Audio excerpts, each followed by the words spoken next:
पर मैंने तो आपको ढूंढ लिया।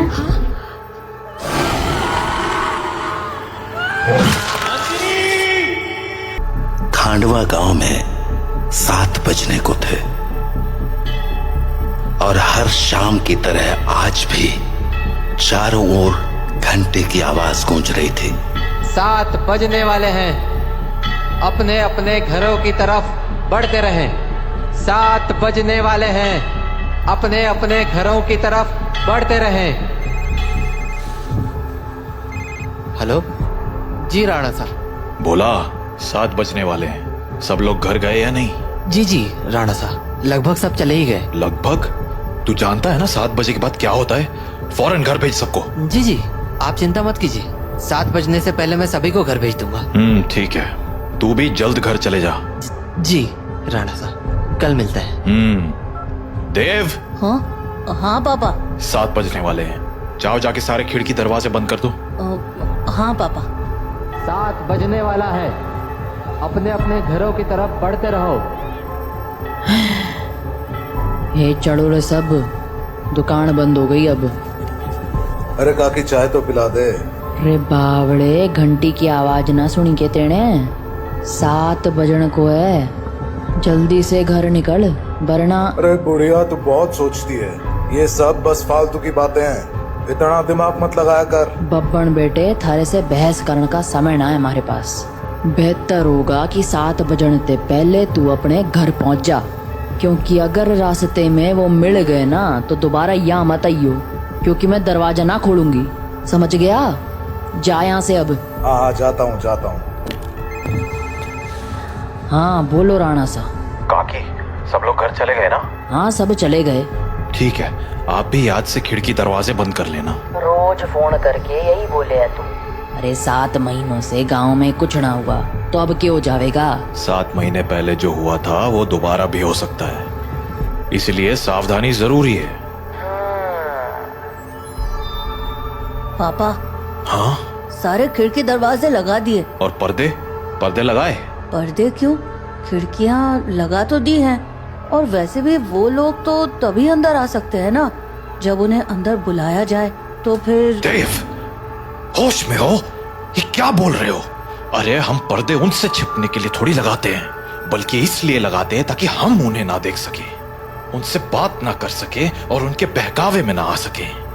ऐसी गलती बहुत से लोगों ने की थी, उनके साथ क्या हुआ ये पूरा गांव जानता है, इसीलिए अच्छा होगा कि हम वो गलतियां ना दोहराएं। पापा, क्या मम्मी के साथ भी ऐसा ही कुछ हुआ था? क्या वो भी? 7 बज गए, जाओ जल्दी से जाके पर्दे लगा दो, वो लोग अब आते ही होंगे। हाँ। तो राणा सा की बात मानकर देव खिड़कियों पर पर्दे लगाने के लिए चला गया, पर अभी वो पर्दे लगा ही रहा था कि उसने ऐसा कुछ देखा जिससे उसके होश उड़ गए। देव बेटा। मम्मी, आप? हाँ बेटा, मैं ही हूँ। पर आप यहाँ कैसे? तुमसे मिलने आई हूँ बेटा। हाँ, पर आप तो मर गए थे ना? नहीं तो, देखो मुझे, मैं तो जिंदा हूँ। लेकिन पापा ने तो बोला आप मर चुके हो। फिर?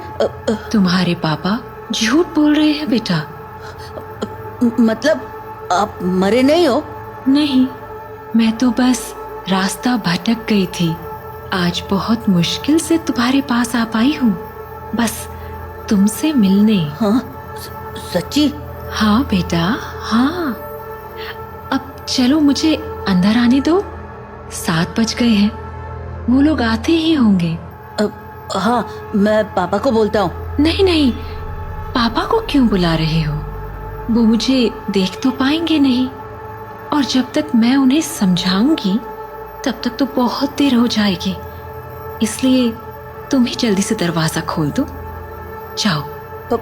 पर पापा ने 7 बजे के बाद दरवाजा खोलने से मना किया है। बेटा, मेरे पास ज्यादा वक्त नहीं है, मैं ज्यादा देर तक बाहर नहीं रह सकती। तुमने दरवाजा नहीं खोला तो? नहीं, मैं खोलता हूँ। थैंक यू बेटा। तो देव अपने घर के दरवाजे पर पहुंचा और दरवाजा खोल दिया। पर जब सामने कोई नहीं देखा तो उसने अपनी मम्मी को आवाजें लगानी शुरू की। मम्मी, मम्मी, अरे मम्मी कहाँ गई? मम्मी कहाँ हो? जल्दी आओ ना। देव, पापा, तुमने दरवाजा क्यों खोला है? देव बेटा। मम्मी। देव मम्मी को अपनी ओर आते देख ही रहा था कि तभी राणा सा ने एकदम से लाइट्स बंद कर दी और लाइट के अचानक बंद होते ही देव पीछे पलटा तो उसके सामने अंधेरे में राणा सा खड़े थे जो देव को चुप रहने का इशारा कर रहे थे। देव बेटा। अरे कहाँ चले गए तुम? देखो मैं आ गई। मम्मी से नहीं मिलोगे? देव, देव। नंदिनी देव को आवाज लगा रही थी पर वो वहां था ही नहीं क्योंकि राणा सा ने उसे बगल वाले कमरे में छिपाकर दरवाजा बंद कर दिया था। पापा बाहर मम्मी थी और देव शांत हो जाओ। मैंने कहा था ना तुम्हारी मम्मी मर चुकी है। पर पापा उन्होंने बोला वो जिंदा है और देव बेटा तुम अंदर हो ना? दरवाजा नहीं खोलोगे? तुम्हारी मम्मी आ गई। दरवाजा खोलो बेटा। पापा। श्श, कोई आवाज मत करो। लेकिन पापा मुझे मम्मी से मिलना है। तुम्हें अगर सच में लगता है कि वो तुम्हारी मम्मी है तो उनसे कल सुबह मिल लेना, ठीक है? पर अभी के लिए शांत हो जाओ। राणा सा, ओ राणा सा, अरे मिलने दो ना मुझे देव से। कब तक झूठ बोलोगे उससे कि मैं मर चुकी हूँ? राणा सा, आप सुन रहे हो ना? पापा। बेटा बिल्कुल भी ध्यान मत दो और आंख बंद करके सो जाओ। पर पापा मम्मी ये क्या बोल रही है? शांत रहो देव, कल सुबह मैं तुम्हें सब समझा दूंगा। पर अभी के लिए चुपचाप आंखें बंद करो और सो जाओ।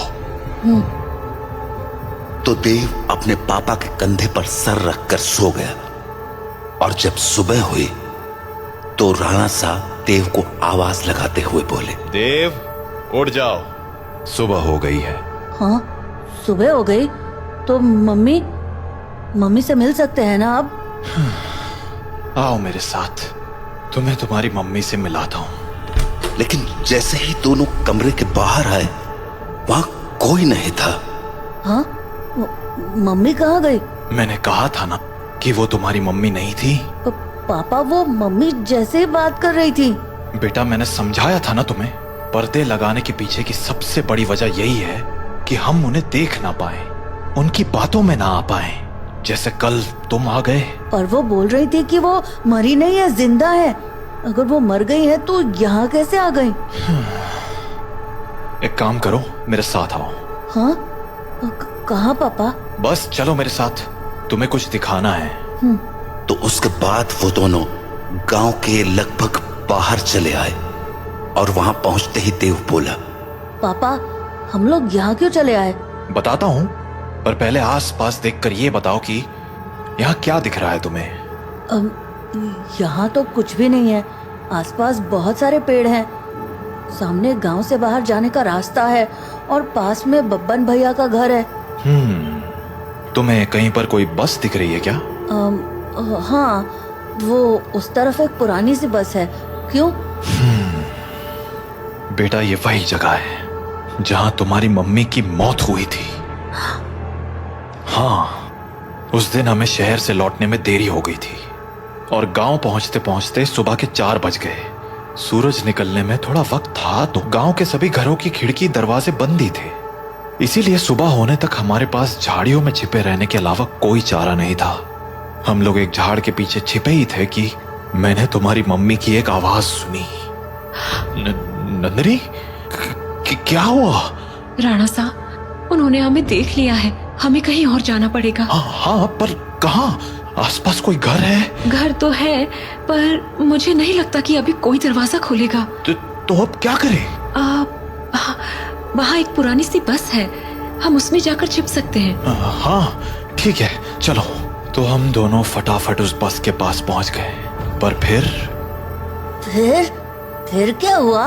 मैं तो बस के अंदर चला गया, पर तुम्हारी मम्मी मेरे पीछे नहीं आ पाई, क्योंकि वो बाहर खड़े होकर किसी से बात करने लगी। क्या हुआ बेटा, क्यों रो रहे हो? आंटी, मुझे बहुत डर लग रहा है। मैं बाहर छूट गई हूँ। मेरा घर बहुत दूर है।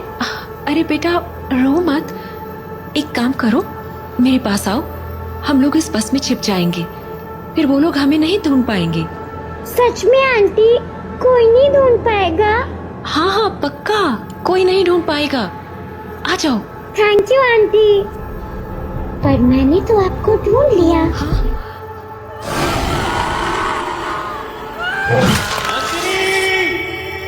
मैं नंदिनी को बचाने के लिए बस के बाहर जाने लगा, पर तब तक बहुत देर हो चुकी थी। बस को उन लोगों ने चारों तरफ से घेर लिया था। हेलो अंकल, बाहर आओ ना, खेलो हमारे साथ। और शायद मुझे देखकर हंसे जा रहे थे।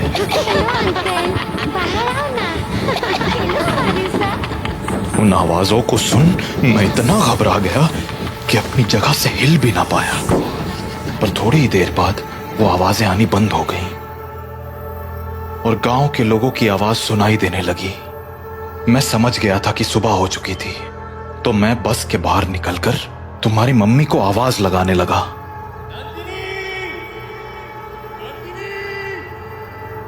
पर वहां अब कोई नहीं था। मैं कई दिनों तक उसके लौटने का इंतजार करता रहा, पर वो नहीं लौटी। फिर जब गांव वालों ने मुझे बताया कि रात 7 बजे के बाद उन बाशिंदों के साथ नंदिनी भी शिकार पर आती है, तो मुझे इस गांव का एक गहरा राज समझ आया। क्या राज? यही कि जो लोग रात को इस गांव में आते हैं वो इसी गांव के रहने वाले थे, पर उनकी मौत के बाद वो ऐसे बन गए। मतलब कल जिसे मैंने देखा वो तुम्हारी मम्मी नहीं थी बेटा, क्योंकि मरे हुए लोग वापस नहीं आया करते, इंसान बनकर तो बिल्कुल नहीं। अपने पापा से बात करने के बाद देव के मन में बहुत सारी बातें चल रही थी और वो उन्हीं ख्यालों में खोया हुआ काकी की दुकान में बैठा हुआ था कि तभी हर तरफ से घंटे की आवाजें आना शुरू हो गईं। 7 बजने वाला है, अपने अपने घरों की तरफ बढ़ते रहो। चलो चलो, घंटा बज गया, निकलो अपने अपने घरों को। अरे बुढ़िया, तो फिर शुरू हो गई। बोला था ना ये सब फालतू की बातें। अरे बावड़े, दिमाग फिर गया है क्या तारा? जानता है ना, 7 बजे के बाद बाहर के हुए है, कच्चा चबा जावेंगे वो बाशिंदे। अच्छा, और तुझे कैसे पता कि वो कच्चा चबा जावेंगे? क्योंकि आज तक जो भी रात को बाहर रुका है वो मारा ही गया है। अच्छा, फिर थारा राणा सा कैसे बच गया? हाँ, वो भी तो फंसा था ना रात को अपनी लुगाई के साथ। मैंने बोला ना, थारी फालतू बातें सुनने के लिए हमारे पास टेम ना है। जा निकल अब यहाँ से।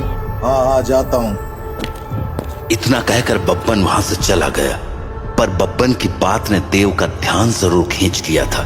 तो वो भी अब ये सोचने लगा था कि उस रात उसकी मम्मी तो मर गई, पर पापा कैसे बच गए।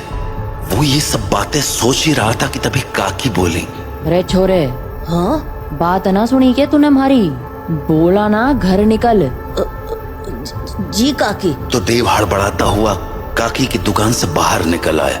वो घर के लिए निकलने ही वाला था कि उसके मन में एक और ख्याल आया और वो सीधा बब्बन के पीछे चल पड़ा। बब्बन भैया। हाँ?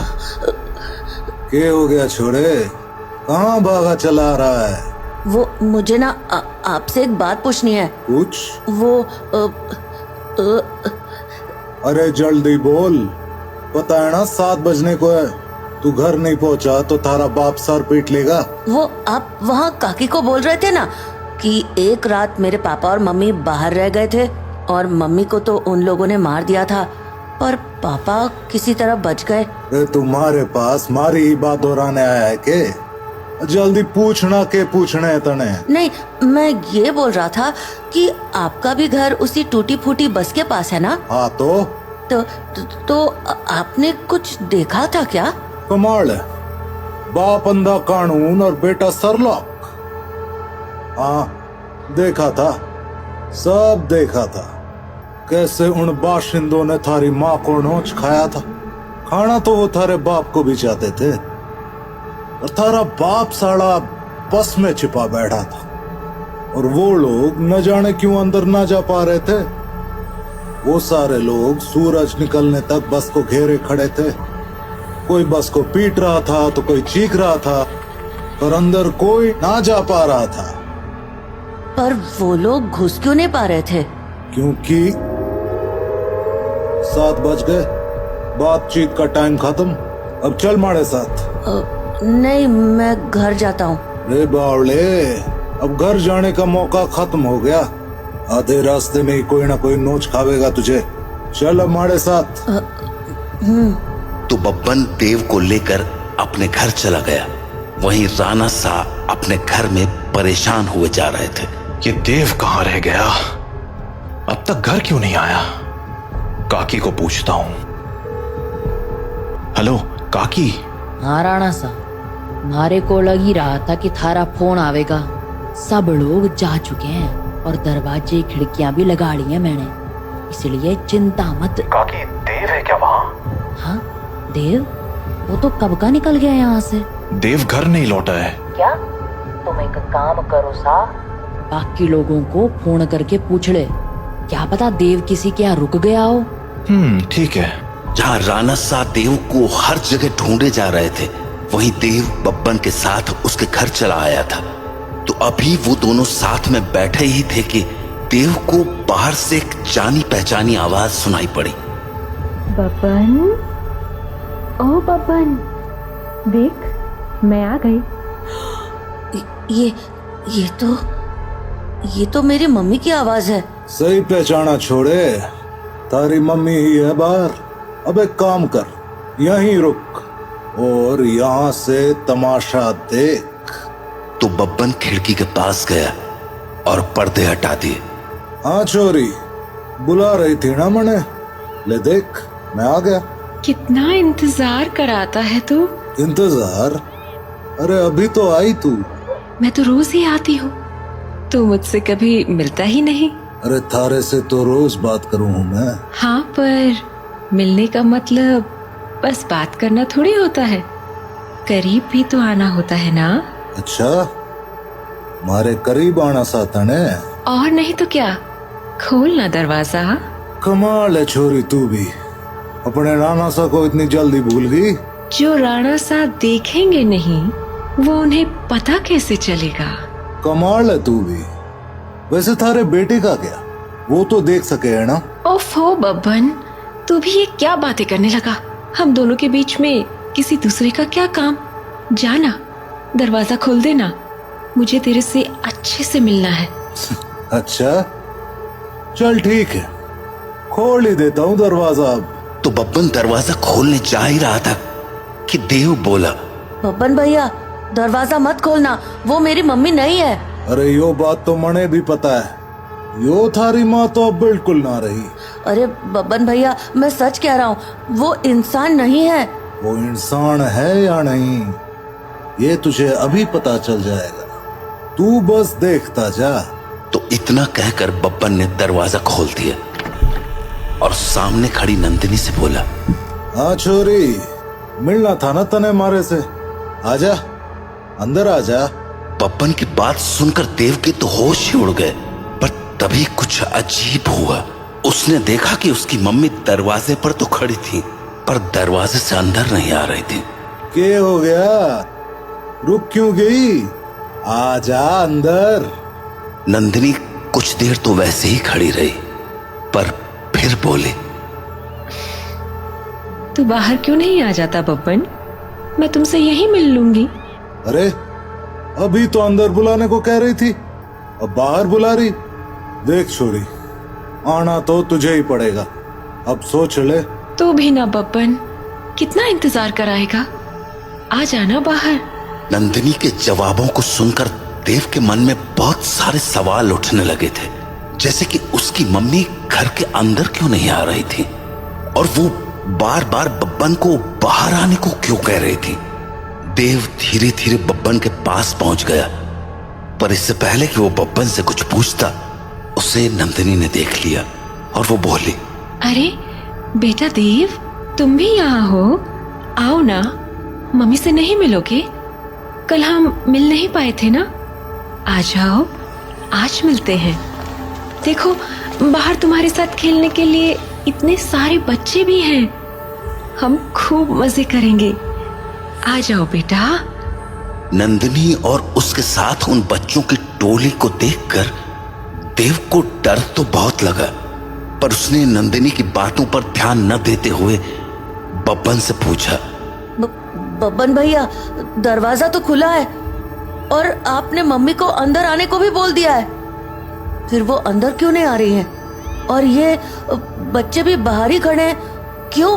समझदार लगे तू, सही सवाल पूछना जाने। हाँ, मतलब यो कि जिस रात मैंने थारी माँ को मरते हुए देखा, उस रात मैं भी यही सोच रहा था कि आखिर इन बाशिंदों ने थारे बाप को क्यों नहीं मारा, वो बस के अंदर क्यों ना गए। तो अगली सुबह मैं बस के अंदर गया, ये देखने कि आखिर वहां ऐसा था क्या जिसने उन बाशिंदों को रोक दिया। पहले तो मुझे कुछ समझ नहीं आया, पर फिर मुझे जवाब मिल गया। क्या जवाब? वो देख। हाँ? यो है रुद्राक्ष की माला। यही वो चीज थी जिसने थारे बाप की जान बचाई थी। बस के अंदर यही लटकी हुई थी। मने इसके पीछे की वजह तो ना मालूम है, पर इतना जरूर पता है कि इस रुद्राक्ष की माला को दरवाजे पे टांग दो तो ये साले चाके भी घर के अंदर नहीं घुस पाएंगे। सच में? और नहीं तो के। तो आपको पक्का पता है कि ये इसी रुद्राक्ष के कारण अंदर नहीं आते हैं? रुद्राक्ष उतार के दिखाऊं? देखेगा क्या होता है? हाँ? नहीं। छोरे, ये कोई पहली बार नहीं करा है मैंने। सारी जांच करने के बाद ही अपने दरवाजे पे टांगा है इस रुद्राक्ष को। समझ गया? ये ले, थारे बाप ने फोन मिला दिया। हेलो, हाँ राणा सा, हाँ, चिंता ना करो, थारा छोरा हमारे पास ही है और पूरी तरह सुरक्षित है। चलो, शुभ रात्रि।